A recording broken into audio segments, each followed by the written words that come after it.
अस्सलाम वालेकुम वरहमतुल्लाहि वबरकातुहू। My name is Ishaan Hussain और ये आपका प्यारा सा चैनल है केमिस्ट्री टाइगर। और आज का हमारा जो टॉपिक है वो है properties of organic compounds. Properties, ये लफ्ज़ प्रॉपर्टीज़ है ऑफ ऑर्गेनिक कंपाउंड्स के। ऑर्गेनिक कंपाउंड्स की प्रॉपर्टीज़ क्या हैं? पिछली वीडियोस में हमने क्लासिफिकेशन ऑफ ऑर्गेनिक कंपाउंड्स पढ़ा था, इसी तरह उससे पिछले हमने फार्मूलेशन पढ़ी थी और उससे पिछले हमने आयुपैक नेम्स पढ़े थे। अगर आपने नई वीडियोस देखी तो सर्च करें या कमेंट में लिंक मौजूद है, वहाँ पे क्लिक कर लें। सबसे पहले हमारी जो पहली प्रॉपर्टी है वो है non ionic character of organic compound. कि ऑर्गेनिक कंपाउंड का है उसका वो नॉन आयनिक है। तो भाई वो कौन सा उनका करैक्टर है? याद रखें, उनका करैक्टर कोवलेंट है, वो कोवलेंट नेचर के होते हैं। ठीक है जी, ऑर्गेनिक कंपाउंड जितने भी हैं वो कोवलेंट नेचर के हैं।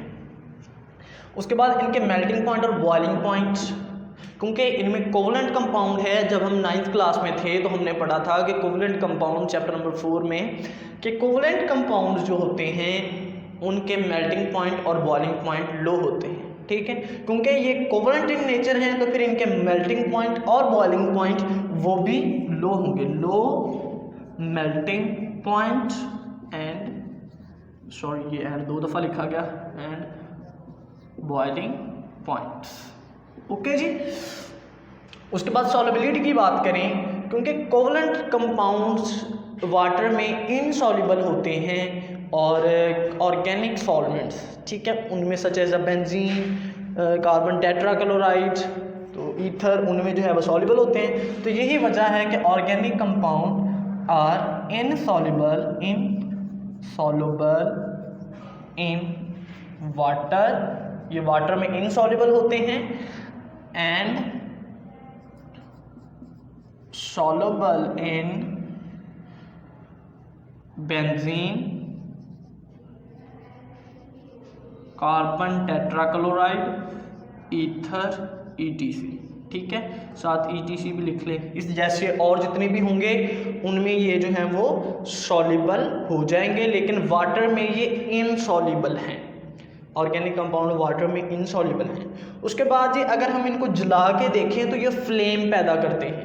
ठीक है जी, उनका फ्लेम बनता है जब हम इनको जो है वो बर्न करते हैं, तो ये फ्लेमेबल है।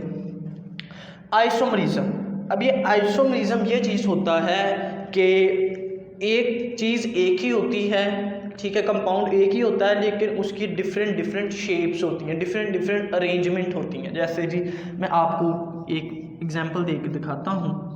ये देखें, ये मैंने क्या लिखा हुआ है, नॉर्मल। ये मैंने कार्बन फिल नहीं, मतलब हाइड्रोजन फिल नहीं किया, सिंपल बताने के लिए। मेरे पास है नॉर्मल, क्योंकि ये सीधी चेन है तो नॉर्मल पेंटेन है, पेंटेन सिंगल बॉन्ड है सब में, तो नॉर्मल पेंटेन।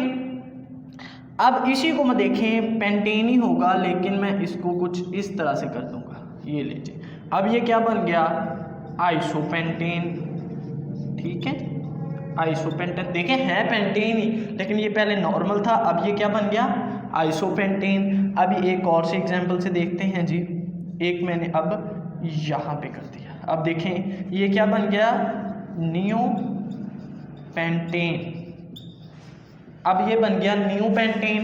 अब है तो ये पेंटेन ही है, ये देखें, लेकिन उसकी डिफरेंट शेप्स हैं, डिफरेंट। इस फिनोमिना को कहते हैं आइसोमरिज्म। ठीक है, और ये जो शक्लें होती हैं इनको हम बोलते हैं आइसोमर्स। क्या बोलते हैं, आइसोमर्स बोलते हैं कि ये आइसोमर्स हैं उसके। ठीक है जी, आगे समझ पक्का कर दें race? Okay.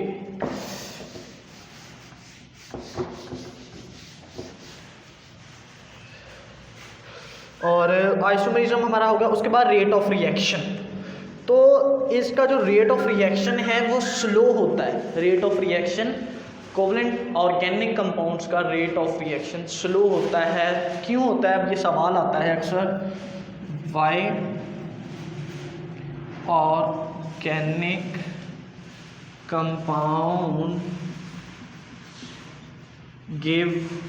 Compounds give slow rate of reaction. भाई क्यों स्लो होता है? ये देखें ऑर्गेनिक कंपाउंड में बॉन्ड पहले ही बने होते हैं, पहले वो जो बॉन्ड बने हैं वो टूटते हैं, उसके बाद नए बॉन्ड बनते हैं। तो जब वो टूटेगा तो उनके लिए एनर्जी रिक्वायर होगी, एनर्जी उनको चाहिए, ठीक है, उसके बाद बॉन्ड बनते हैं। तो इसके लिए काफ़ी टाइम लगता है, जब वो बॉन्ड टूटेंगे फिर बनेंगे तो टाइम लगेगा। इस वजह से उसका जो रेट है, जो स्पीड है, वो रिएक्शन की स्लो होती है, ठीक है। बिकॉज इन ये यहाँ पे लगा दो, in reaction firstly bonds are break and then new